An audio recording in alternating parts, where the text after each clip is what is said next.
Hey, what's going on, guys? I'm here with some Beyblade Burst breaking news. Before I begin this update, I want to give credit to the World Beyblade Organization for providing these images. Please check them out. I'll put a link to the website below. Anyway, let's get to the breaking news. So if you guys have been keeping up with Hasbro Beyblade Burst, they were released in Canada. And thankfully, some of these WBO members, as well as some Baytubers, were able to get their hands on them and do a good close-up analysis. And thanks to these images provided by Nocto, he showed us that these layers are missing teeth. And this came as a shocker to just about everybody because we did not see this coming. And everybody has a mixed feeling about this. Some people are happy, some people are outraged. And really, I'm kind of in between. I'm going to give you guys my thoughts and my speculation as to why they did this.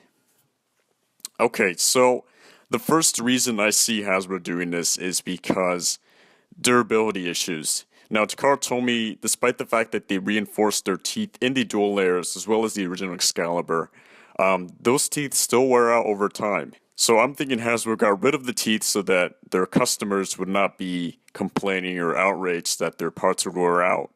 Another reason I see them doing this is for safety. Now, according to Hasbro's instruction manual, bursts are now rare. Now, I think that's kind of funny because it does have burst in the name of the franchise. But like I said, they're trying to play it more safe, and that kind of makes sense because their stadium does not have a cover. Now, what they did to their teeth, they got rid of them, of course, but now they implemented a slope. And this is a different mechanism. It's now two slopes on either end where the teeth would be.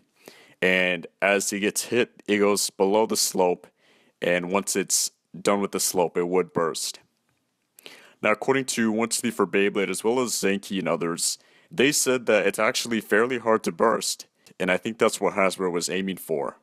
The cool thing about this is, if that were the case, that would mean that some of the useless layers, for example, Rising Ragnarok, which has horrible teeth, might actually be of some use.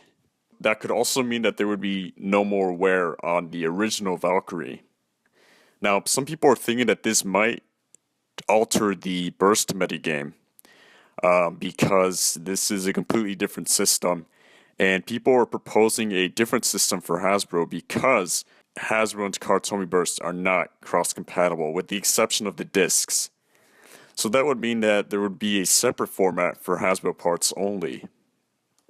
Now, I'm not into the competitive scene that much, but I could see a lot of people being upset over that. Specifically people who wanted to stock up on certain parts, but it seems like they're going to have to buy different Hasbro Beyblades altogether. I'm going to defend Hasbro here because I can understand where they're coming from. They always do safety first for their stuff.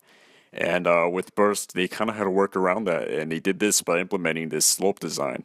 The fact that some layers will become useful kind of excites me because that means that maybe there'll be more epic battles, more interesting combos, more of a diversity in the combos. And sadly, I don't have them yet, so I can't do a personal testimony, but everyone seems pretty positive about this new slope design. They're really happy that some of the layers are tougher to burst. Anyway, what are your guys' thoughts on this? Let me know in the comments section below. Also, don't forget to like, comment, subscribe, and until next time, guys, see ya.